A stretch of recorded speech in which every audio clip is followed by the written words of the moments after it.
What's up everyone? John Branger from Techno Buffalo here with an unboxing I am really looking forward to. This is the OnePlus 2. I had a chance to go check out a pre-release version of this guy last week, but now we've got the full shipping box here. Notice gone is that kind of cool book look we had on the original OnePlus unboxing. The folks at OnePlus told us that got to be super expensive because they were shipping two separate boxes. If you remember, the power brick and the phone actually shipped separately. So we've got a more traditional phone box here, all dolled up in red with kind of a cool 2 there, the OnePlus logo, OnePlus 2, and some specs and such on the back. We have the 64 gig Sandstone Black version. The Sandstone Black is going to ship on all these, but we are going to have 4 other color options. So let's bring in our old friend, Senior Stabby. This is unnecessary for opening a box, and I'll probably end up bleeding on it, but at least it's red, so you won't see the blood too badly. I'll go ahead and pull all that off, and let's see what we got inside. A bit of a soft touch feel to it, so it still feels nice. This one came straight from China. Looks like it got a little bit beat up on the way from DHL. If you remember, the original OnePlus shipped with cyanogen. This one is shipping with OnePlus's own OxygenOS. So this is OxygenOS 2.0. We'll do some more coverage on that as well. So go ahead and pull this up. You got the Never Settle slogan right there. Push off the side real fast. See what else you're going to have inside of the box. We have an envelope for, I'm guessing, getting started. Quick start guides. But come on, how many phones do we set up now? We know how to set up a phone. Push all that off to the side.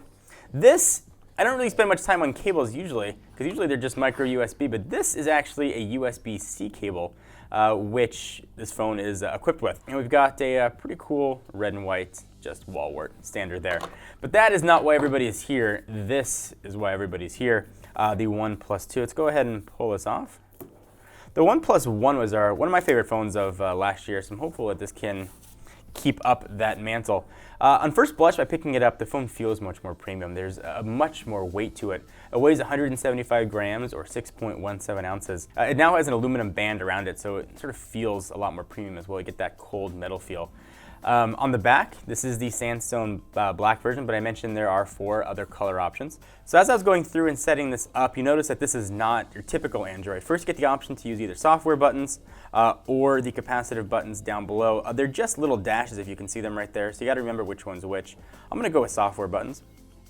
You also get gestures, double tap to wake up. You can open the camera with a 0, toggle the flashlight with a V, or do 2 lines to draw music. You can choose a keyboard, SwiftKey plus emoji, or Google Keyboard. I'm a purist.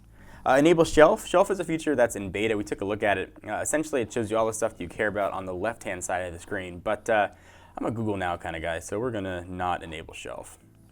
All right, so we got the phone all set up, which actually was a very quick process. And let me run through all the specs. You are looking at a 5.5-inch screen.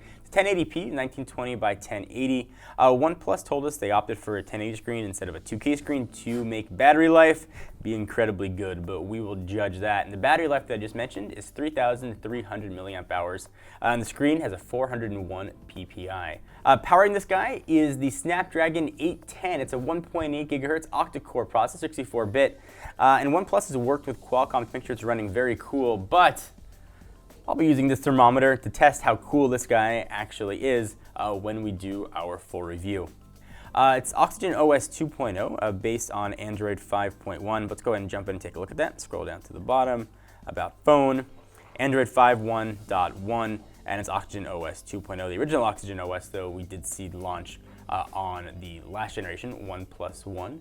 Rounding out the specs, this has 4 gigs of RAM in it, which seems like a lot of RAM, but it's got it, and so everything should hum along relatively quickly.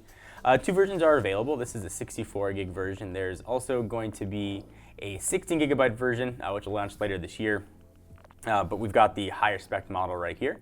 No external storage. On the back, we've got a 13 megapixel camera. The camera sensor has been moved down a little bit from sort of the top where it was. Dual LED flash is going to be there as well. On the front, we've got a 5 megapixel camera living right up there in the upper right-hand corner. One big omission, though, on the OnePlus 2 is no NFC. I had a chance to talk to OnePlus's co-founder, Carl Pei, who said that he thought people weren't going to be that interested in NFC. People didn't use it that much on the last generation, and I thought that maybe it might be something that people might need with Android Pay next year. So at least that was a rationale for why it wasn't made. Whether you agree or disagree, you can answer that question with your wallet. Another unique thing about the OnePlus 2 actually has dual SIMs. So what that's going to mean, you can pop in two SIMs and use data from one and voice from the other, or just have two lines active at all times. Something that's prevalent in a lot of other parts of the world we haven't seen much of in North America. Left-hand side of the device, things are a bit different than we saw last gen. This is a notification switch, which means you can turn on the priority or have all notifications come in or just kind of mute everything. A really nice welcome feature, and one of my favorite features actually on the iPhone. So I'm very happy to see that on an Android device. On the other side, volume up and down and power button. This right here is a fingerprint sensor, which is a very nice welcome addition. OnePlus claims it is crazy fast, but of course I am going to test that and see how crazy fast it really is. On the bottom, we've got dual firing speakers, and there is that USB-C port, which does look so much like micro USB, but don't be mistaken, it is not.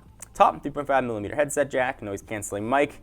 As I mentioned, these back plates are now totally removable. So let me go ahead and pull it off just so you can see what's underneath here. You will not find a removable battery though, so don't hope for one. And that's all it looks like. Nothing too exciting there, but that is where the dual SIMs are going to live. This is a bit different feel of the sandstone material than shipped with the original one. When I asked OnePlus about it, they said they're based in Shenzhen, China, so they have access to pretty much every material. So they're able to find an even better, kind of more tactile version of the sandstone. It does feel great. With the back, while it is very sort of flimsy and plastic, when it's put on the device, it's almost flush, so it feels still very premium. You don't have any sort of indentation or any sort of give when you push it in. Snap it back on. Well, this does look like pretty stock Android. OxygenOS 2 does add some nice tweaks. Most notably, if you pull this down, you can customize what's going to show up here. You can drag to rearrange. And a lot of other sort of nice things that have made the device easier to use and easier to access certain settings. But we'll run you through all of those when we do a top list of OxygenOS 2.0. The pricing, 64 gig, is $389. You're getting a lot of specs under $400. If you want to opt for that 16 gig version with only 3 gigs of RAM, it's going to be about $330. So bear that in mind. It'll be coming out later this year. But I imagine this is the one most of you guys are going to be jumping on board with. If you guys want to see some other size comparison videos we did at the launch event, we'll link those right here and put a link to them down below. And thank you guys for watching. Hope you enjoyed. Until next time, I'm John Ranger from Techno Buffalo. Talk to you guys next video. Bye-bye.